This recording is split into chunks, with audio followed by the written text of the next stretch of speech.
Assalamualaikum, salam keluarga Malaysia. Anda sedang menyaksikan berita perdana edisi Khamis 8 September 2022 bersama saya Andy Reza Rohadian dan saya Farhatul Lasyati Osman. Berikut paparan utama malam ini. Tiada keperluan lantik timbalan Perdana Menteri. 4 Menteri Kanan galas tugas.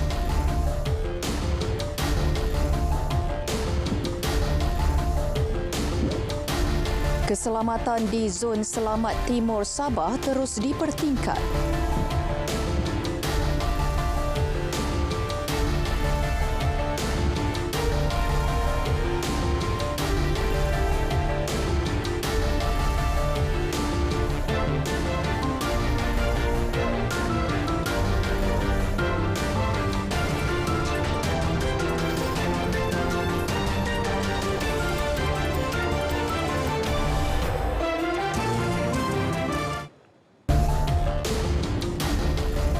Perdana Menteri Datuk Seri Ismail Sabri Yaakob sekali lagi menegaskan tiada keperluan untuk melaksanakan lantikan jawatan timbalan Perdana Menteri. Jelasnya, status 4 Menteri Kanan ketika ini dilihat sebagai mewakili timbalan Perdana Menteri dengan keistimewaan yang hampir sama. Saya ingat saya dah terangkan dengan jelas itu hari bahawa Menteri-Menteri Kanan ini saya anggap lebih kurang timbalan Perdana Menteri lah. Ya. Keistimewaan yang diperolehi pun hampir sama dengan timbalan Perdana Menteri. Dah ada 4 Menteri Kanan. Jadi saya pun dah berjelaskan kepada wakil daripada Perikatan Nasional iaitu 2 orang. Setiausaha Agong dan juga Bendahari Perikatan Nasional sewaktu berjumpa dengan saya. Terdahulu, media melaporkan Setiausaha Agong PAS Datuk Seri Taqiyuddin Hassan mengaku membuat draft perjanjian mengenai jawatan TPM sekaligus mengesahkan perjanjian itu wujud seperti pernah dimaklumkan pengerusi PN Tan Sri Muhyiddin Yassin. Malaysia berjaya mengekalkan tempat teratas dalam industri halal selama 9 tahun berturut-turut di peringkat antarabangsa. Perdana Menteri berkata pencapaian itu berdasarkan petunjuk ekonomi Islam global yang terkandung dalam laporan State of the Global Islamic Economy 2022 menandingi 81 negara lain. Petunjuk ekonomi Islam global ini turut meramalkan bahawa pasaran halal akan berkembang kepada 8.8 trilion ringgit atau 2.09 triliun US dollar seperti yang dilaporkan tahun lepas kepada hampir 14 triliun ringgit ataupun 3.27 triliun US dollar menjelang 2028. Penilaian tersebut dibuat berlandaskan inisiatif digitalisasi ekonomi, pembangunan infrastruktur halal serta peningkatan fokus kerajaan terhadap sekuriti makanan dan penjagaan kesihatan. Ia didorong oleh peningkatan permintaan produk halal oleh komuniti antarabangsa dan juga peningkatan sektor e-dagang. Perdana Menteri berucap merasmikan pameran halal antarabangsa Malaysia ke-18 MIHAS 2022.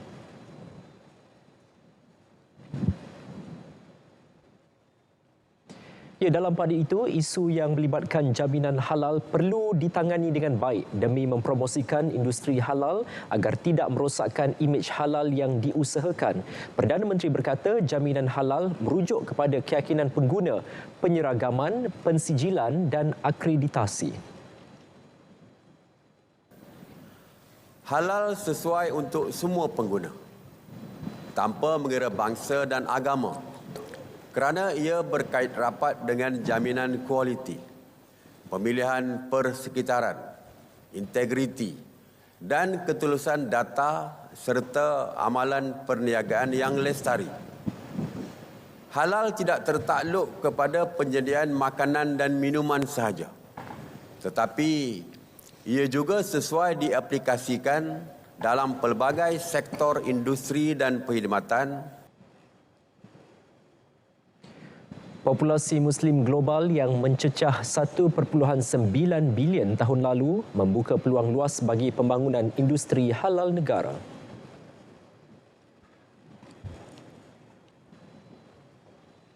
Saudara, pameran dan persidangan franchise antarabangsa Malaysia FIM 2022 yang juga bermula hari ini menjadi platform kepada franchisor tempatan mengembangkan perniagaan ke peringkat global. Penganjuran kali ke-29 itu menyaksikan 91 pempamer dari 9 negara menyasarkan kehadiran 14,000 pengunjung sepanjang 2 hari penganjurannya. Jalberta Robert melaporkan. Menerusi ucapan perasmian, Perdana Menteri menekankan usaha berterusan kerajaan menyokong pembangunan industri franchise negara. Teks ucapan beliau disampaikan Menteri Perdagangan Dalam Negeri dan Hal Ehwal Pengguna, Datuk Seri Alexander Nantalinggi. Usaha membangunkan micro franchise turut dilaksanakan sebagai untuk meningkatkan tahap sosioekonomi golongan B40 ke M40 dan seterusnya diharapkan mencetuskan minat mencuburi industri franchise yang dilaksanakan menerusi program franchise mikro dan mampu milik. Bertemakan membina semula pertumbuhan menyokong kecemerlangan, FIM 2022 menampilkan pelbagai jenama franchise tempatan dan antarabangsa termasuk dari Amerika Syarikat, Australia, China, Indonesia, Itali, Jepun, Korea Selatan, Singapura dan Taiwan. Turut dianjurkan pemadanan perniagaan, bengkel dan rundingan perniagaan. Pameran dan persidangan franchise ini memainkan peranan penting sebagai platform dan wadah untuk penggiat industri franchise serta bakal usahawan franchise dari dalam dan luar negara berkumpul bagi mewujudkan ruang intelek dan sesi perbincangan yang aktif dan proaktif dalam membina rangkaian perniagaan franchise. FIM 2022 dibuka dari pukul 10 pagi hingga 6 petang, berlangsung hingga Sabtu bertempat di Pusat Convention Kuala Lumpur. FIM kembali secara bersemuka untuk edisi 2022 menampilkan lebih 91 pempamer termasuk franchise antarabangsa. Selain menjadi ruang promosi, ia juga menjadi ruang wacana buat pemain industri berbincang tentang trend pasaran, perundangan dan hala tuju industri franchise yang diunjurkan menyumbang lebih 22.6 bilion ringgit kepada ekonomi menjelang tahun 2025. Jabatan Robert, RTM.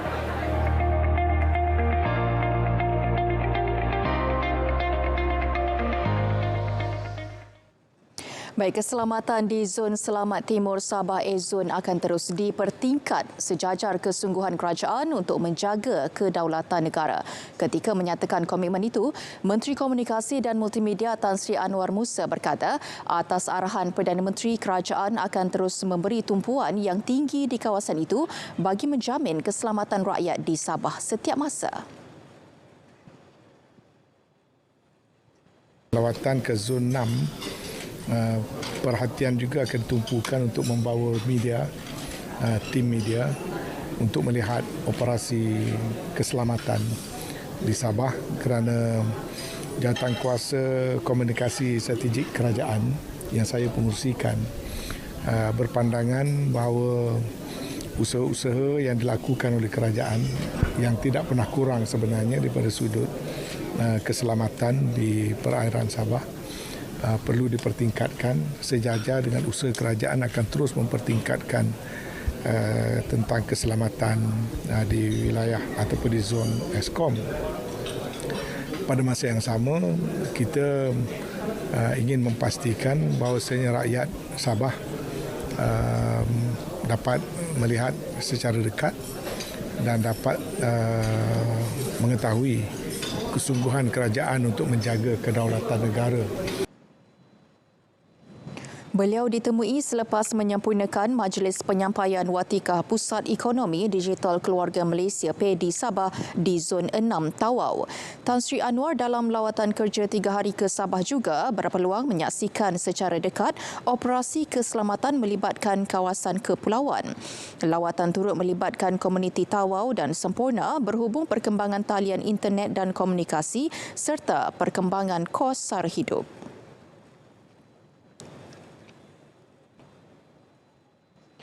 Sementara itu, pelantikan 23 pengerusi PEDI bagi Zon 6 melibatkan daerah Lahad Datu, Sempurna, Kunak dan Tawau menjadi motivasi dalam meningkatkan aktiviti, latihan dan bimbingan usahawan mikro.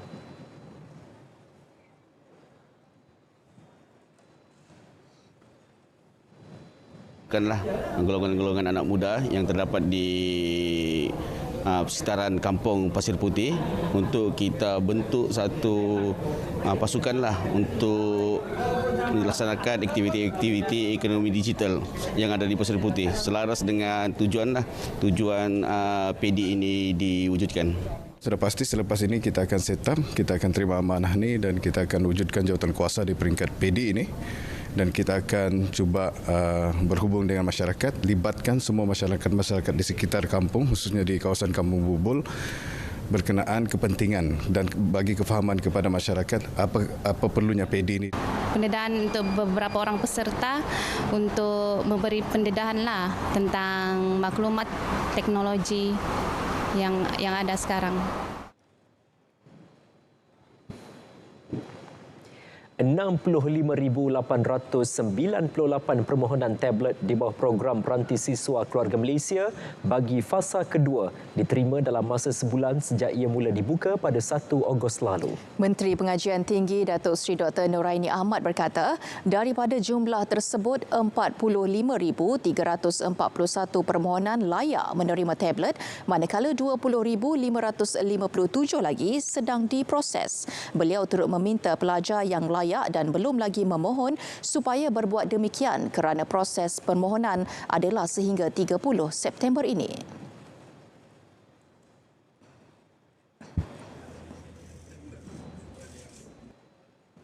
Dan diharapkan pemberian secara terus kepada pelajar ini dapat membantu pelajar untuk belajar dan insya-Allah kita harapkan juga mereka menggunakannya dengan sebaik mungkin sehingga berjaya di dalam peperiksaan dan sebagainya lah.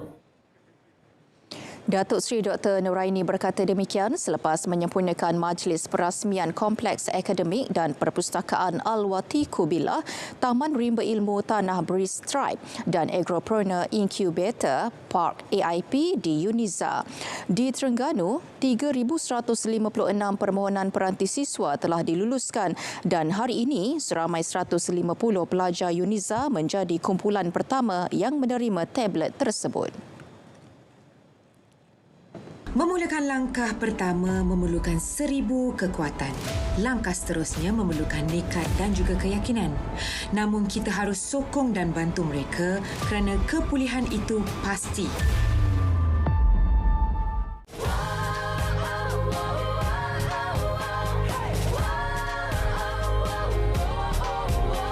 Sempena sambutan Hari Malaysia 2022, 16 September ini, ayo keluarga Malaysia, kita bangkit bersama-sama, meraihkan dan memeriahkannya.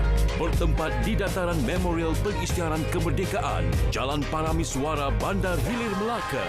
Saksikan juga siaran secara langsung di TV1 dan penstriman langsung menerusi RTM Click pada 16 September pukul 8.30 malam. Selamat menyambut Hari Malaysia 2022. Keluarga Malaysia, teguh bersama.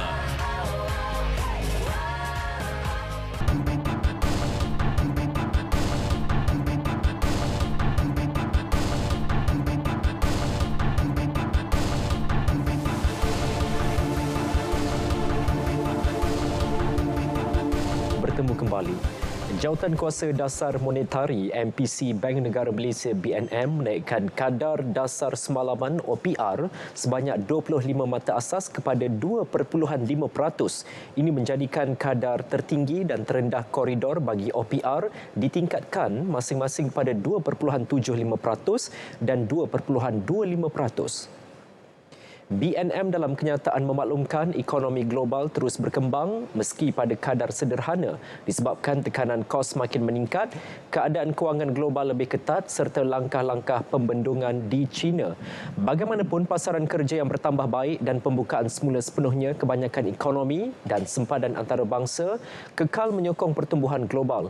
Di sebalik perkembangan itu, tekanan inflasi yang kekal tinggi dijangka mendorong bank-bank pusat membuat pelarasan pada penetapan dasar monetari seterusnya bagi mengurangkan tekanan inflasi. Prospek pertumbuhan ekonomi negara yang terus kukuh mendorong MPC membuat pelarasan selanjutnya terhadap tahap akomodasi monetari. MPC tidak membuat sebarang ketetapan awal serta akan terus menilai keadaan yang berubah-ubah selain kesannya terhadap prospek keseluruhan inflasi dan pertumbuhan dalam negeri. Dan mengulas kenaikan OPR, Ketua Pegawai Eksekutif Yayasan Pusat Dasar dan Hal Ehwal Ekonomi Malaysia, PIS, Dr. Zokri Idris berkata, pelarasan kali ketiga berturut-turut itu dilihat berasas dan terkawal. Ini memandangkan ia dibuat secara berperingkat berbanding pengetatan dasar monetari lebih agresif oleh bank-bank pusat yang lain. Memangnya faktor-faktor kenaikan ini adalah konsisten dan berada dalam jangkaan kita. Dari segi faktor luaran, kita membincangkan tentang peperangan yang masih belum berakhir antara Ukraine dan Rusia, kemalapan proses rantaian pembekalan yang berada di China dan juga kenaikan harga tenaga di Eropah dan juga dunia menunjukkan bahawa ekonomi Malaysia ini bergerak secara sederhana dan memerlukan lonjakan daripada aspek yang lain untuk kita kekal mapan dalam rekod dunia. Dan ekonomi negara sebenarnya banyak dijana dan dijalankan oleh aktiviti dalaman negara kita. Beliau turut menjangkakan BNM akan terus membuat pelarasan pada mesyuarat MPC selanjutnya. Organisasi komersial boleh didakwa jika pegawai atau kaki tangannya memberi dan melakukan rasuah untuk mendapat sesuatu projek. Malah pengurusan syarikat turut boleh didakwa di mahkamah atas kesalahan yang sama. Pesalah akan didakwa di bawah Seksyen 17A Akta SPRM 2009, kesalahan rasuah oleh organisasi komersial. Denda tidak kurang 10 kali nilai suapan atau RM1 juta mengikut mana yang lebih tinggi atau penjara tidak lebih 20 tahun atau kedua-duanya sekali. Proses pengikrar penderma organ selepas kematian kini lebih mudah dengan adanya akses baharu menerusi aplikasi MySejahtera yang telah pun dinaik taraf. Ciri baharu itu turut melibatkan kemas kini maklumat berkaitan waris pada bahagian organ donor pledge di aplikasi berkenaan. Laporan Ravin Semunggam.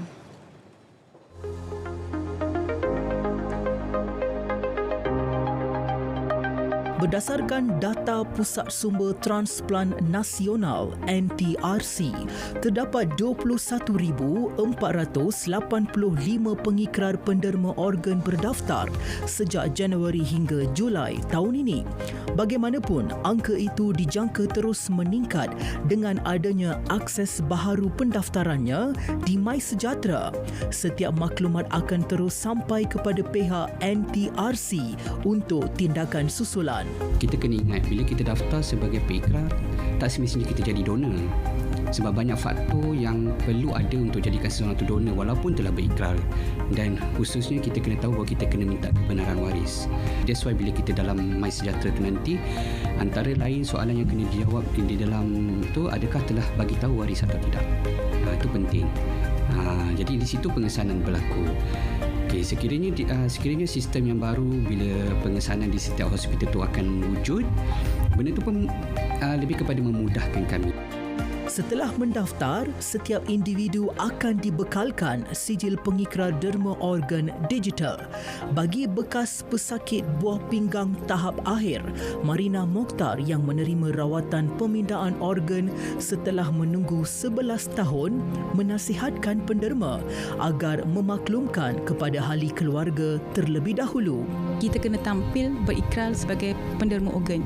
So bila kita dah berikrar, keluarga macam bagi permission untuk bila si mati tu kita bagi kepada inilah nak jadi penderma kan. So memudahkan kerja untuk pesakit macam saya ni dapatkan organ ke tisu ke, jadinya bagi kehidupan baru kepada pesakit tu sendiri. Zubaidah Muhyiddin, isteri kepada penderma organ kornea mata pula berkata, proses menderma organ penting untuk menyelamatkan nyawa, khususnya yang mengalami kegagalan organ peringkat akhir. Arwah meninggal secara mendadak, secara tiba-tiba dia kena sudden attack. Sebelum mak our life memang kita pernah berbincang untuk derma organ lah a few years back. Jadi bila dia dah meninggal tu memang saya tak fikir panjang dah. Saya terus inform dekat forensik untuk proses pendermaan ni lah, dan saya dapat dia orang terus datang jumpa saya lah on the date tu. Kita proses segeralah untuk proses untuk ni. Saya tak fikir panjang dah, memang terus ikut. Ini adalah amanah arwah kepada saya. Cuma saya, the things will happen, tergerak hati masa mula-mula anak saya ada aksiden mata lah. Jadi it's not easy to get it, benda tu, kalau seseorang tak ada apa-apa organ dalaman dalam badan kita untuk meneruskan hidup.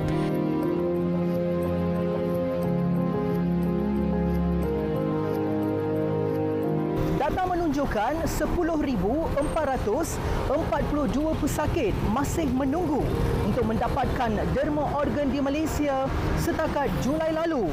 Saudara, seorang penderma boleh menyelamatkan nyawa sehingga 30 orang dan secara puratanya lebih 50% pesakit yang menerima rawatan pemindahan organ kini meneruskan kehidupan mereka seperti biasa. Robin Sanmugang, RTM.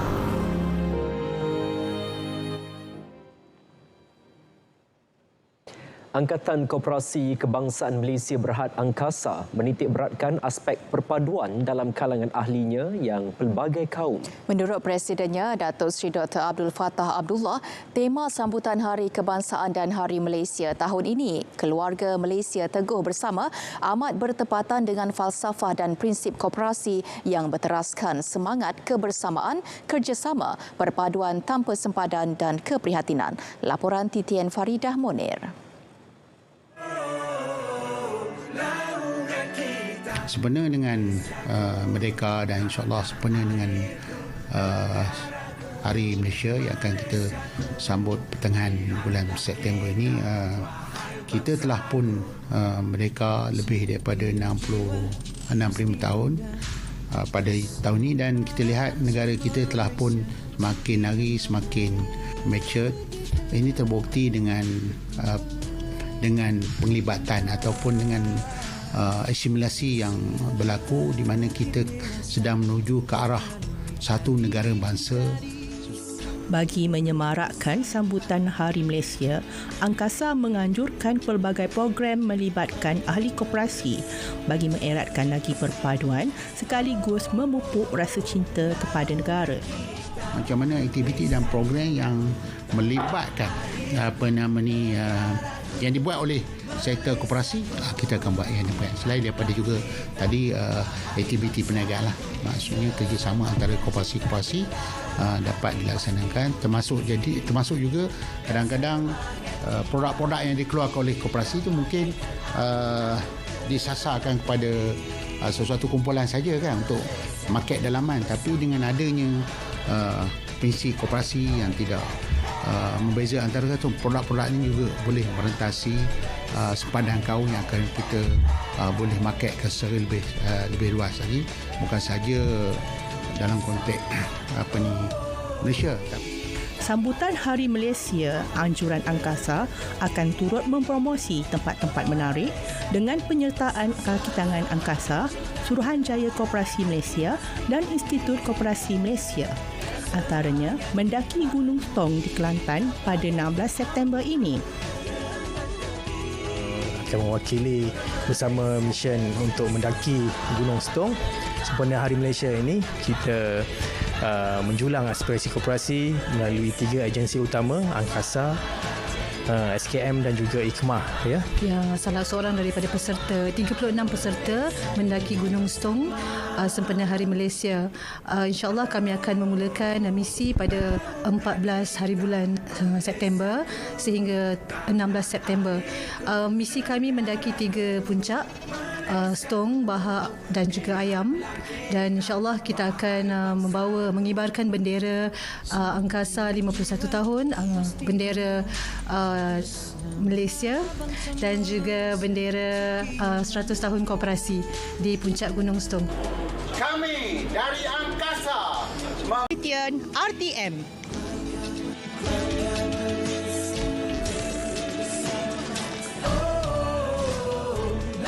Saudara, seterusnya kita ke edisi sukan bersama Nazri Fahmi Syukri. Silakan Nazri. Silakan.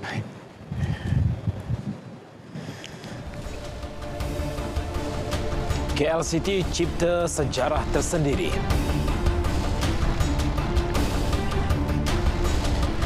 Masa depan klub jadi perhatian.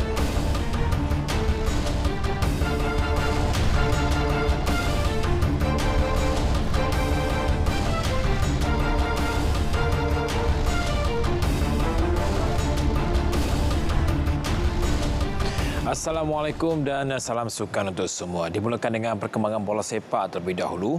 Juara Piala Malaysia 2021 Kuala Lumpur KL City FC mencipta sejarah tersendiri apabila menewaskan kelab dari India ATK Mohun Bagan 3-1. Ia sekaligus mengesahkan tiket ke final antara zon buat kali pertama dalam saingan Piala AFC.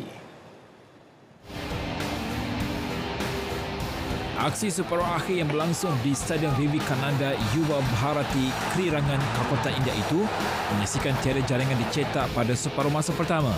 Di babak kedua, Kapten pasukan KL City Paulo Josue menunjukkan lawan apabila menjaga gol pembukaan dengan rembatan padu dari luar kotak penalti pada minit ke-60. Bagaimanapun jaringan dari jarak dekat oleh Fardin Ali pada minit ke-90 menyamakan kedudukan buat ATK Mohun Bagan. Namun kegembiraan Mohun Bagan tidak kekal lama. KL City merobek kubu tuan rumah untuk menempa dua lagi jaringan menerusi Fakhru Aiman Sidik dan Romel Morales pada masa kecederaan. Selepas ini KL City akan menentang klub Uzbekistan PFC Sogdiana dan selangkah lagi untuk ke final Piala AFC bagi penentuan juara.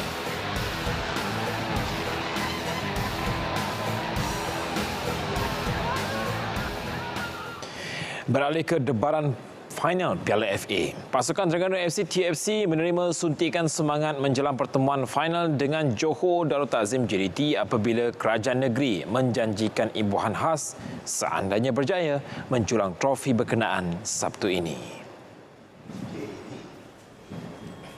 Berita gembira itu diumumkan Menteri Besar Datuk Seri Dr. Ahmad Samsuri Mokhtar yang menaruh harapan tinggi agar skuad penyu berjaya membawa pulang trofi berprestij itu sekaligus menamatkan kemarau 11 tahun selepas kali terakhir memenanginya pada 2011. Dan insya-Allah akan berada di Padang pada hari Sabtu malam ini dengan penuh semangat.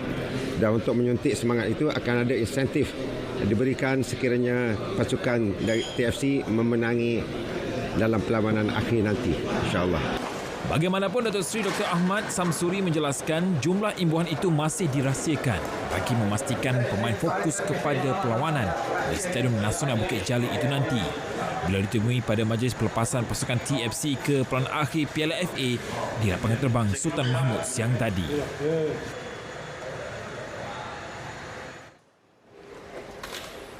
Sementara itu, bagi pengendali TFC, Nafuzi Zain, beliau menzahirkan keterujaan dengan sokongan padu daripada para penyokong dan juga kerajaan negeri.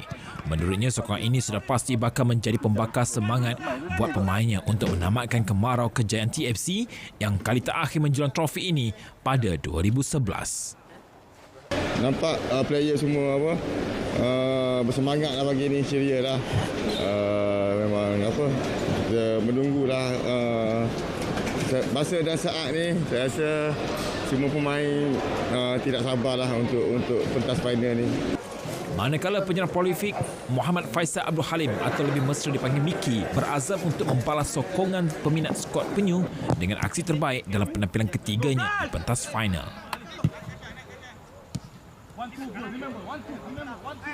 Ya, sudah tentu. Ini adalah final Piala FA yang ketiga untuk diri saya sendiri. Apa yang saya boleh katakan, satu, saya bermain sebagai pemain gantian. Satu lagi, saya tidak tersenarai. Ini adalah peluang yang baik apabila saya bermain sendiri. Apabila kalau pasukan Terengganu berjaya mendapat Piala FA itu adalah lebih manis untuk diri saya sendirilah. Kali terakhir Terengganu muncul juara Piala FA ialah ketika menewaskan Kelantan 2-1 pada 2011. Sebab itu mereka juga pernah muncul juara pada tahun 2000 selain naik juara pada tahun 1999 dan tahun 2004. Dari Mukhairi. Terlambung, jaya ditanduk peluang untuk Selangor. Saudara muslimin dan muslimat, sebentar tadi telah pemasuknya waktu solat fardu isyak bagi Kuala Lumpur dan kawasan-kawasan yang sewaktu dengannya. Masih lagi perkembangan bola sepak. Dalam pada itu, lawan TFC di pentas final Johor Darul Ta'zim JDT juga bukan calon-calon pasukan. Para penyokong skuad Harimau Selatan itu dilihat tidak mahu kalah dalam perang psikologi kedua-dua pasukan menjelang pertemuan di Stadium Nasional Bukit Jalil Sabtu ini.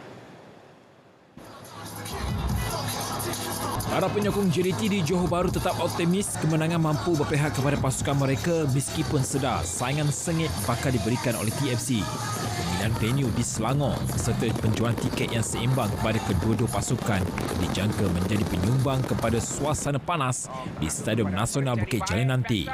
Selain itu, perlawanan tersebut juga dilihat menjadi penanda aras terbaik kepada kebolehan jurulatih baharu Hector Bidoglio yang baru sahaja 2 bulan membimbing skuad Harimau Selatan.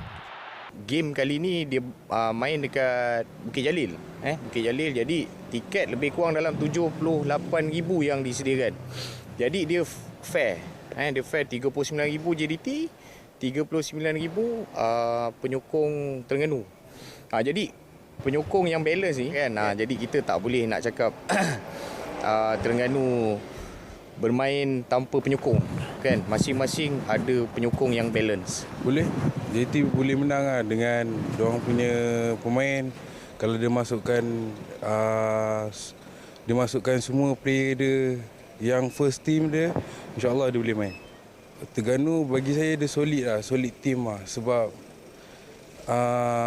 semua player dia boleh main. Tengok pada taktikal lah. Kalau kata taktikal okey, mungkin boleh menang lah. Tapi pun pada Terengganu pun sekarang pun dia tengah form juga kan. Di bawah kendalian Coach Hector ni, awak tengok macam mana? Baru 2-3 game tak silap. Jadi tak boleh nak jangka lagi dia punya taktikal macam mana kan.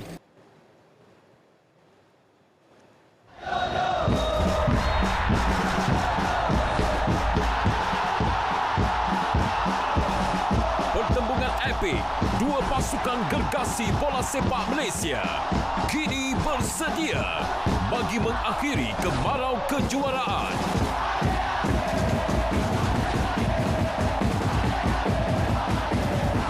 Perlawanan akhir Piala FA 2022 Sabtu 10 September. Nantikan penentuannya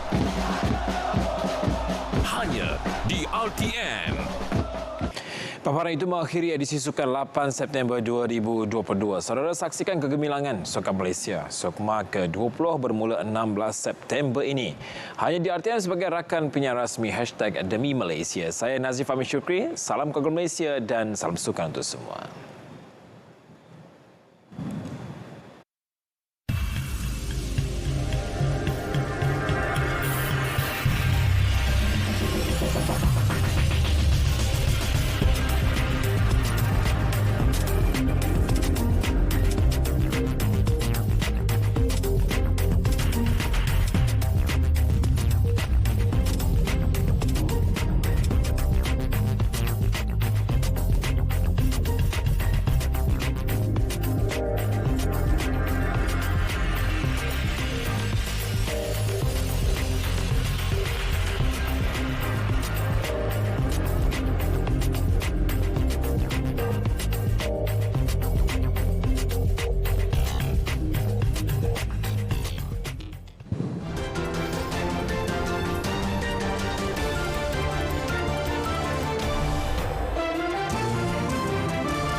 Farah, sangat mengejutkan kalau akaun bank kita tiba-tiba ada wang berbilion dolar. Ya betul, kita saksikan situasi yang tidak dijangka ini dalam segmen hashtag.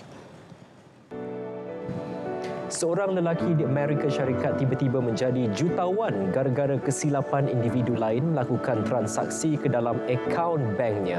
Darren James berasa bertuah seketika apabila 225 bilion dolar masuk ke dalam akaun banknya.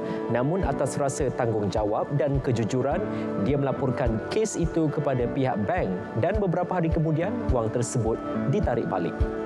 Di Republik Demokratik Kongo, sebuah jambatan baharu runtuh ketika sedang dirasmikan seorang pemimpin tempatan. Mujur tiada kecederaan berlaku. Difahamkan jambatan itu dibina bagi membantu penduduk menyeberangi sungai sewaktu hujan lebat. Ekoran laluan sebelum ini seringkali dinaiki air. Seorang ibu menangis selepas mengetahui anaknya memasukkan air ke dalam tangki minyak motosikalnya. Wanita ini mengetahui perbuatan anak lelakinya itu selepas mendapati lantai rumah dipenuhi minyak. Nasib menyebelahi keluarga ini apabila motosikal yang rosak kembali pulih selepas dibaiki. Lantai becek, bau bensin, tahu-taunya. Saudara, paparan hashtag itu tadi menutup tirai berita perdana edisi Khamis 8 September 2022. Dapatkan perkembangan sahih sepanjang masa melalui portal berita.rtm.gov.my. Ya, semarakkan sambutan Bulan Kebangsaan dan marilah kita sama-sama kibarkan jalur gemilang dengan kita. Assalamualaikum. Salam keluarga Malaysia dan kita jumpa lagi.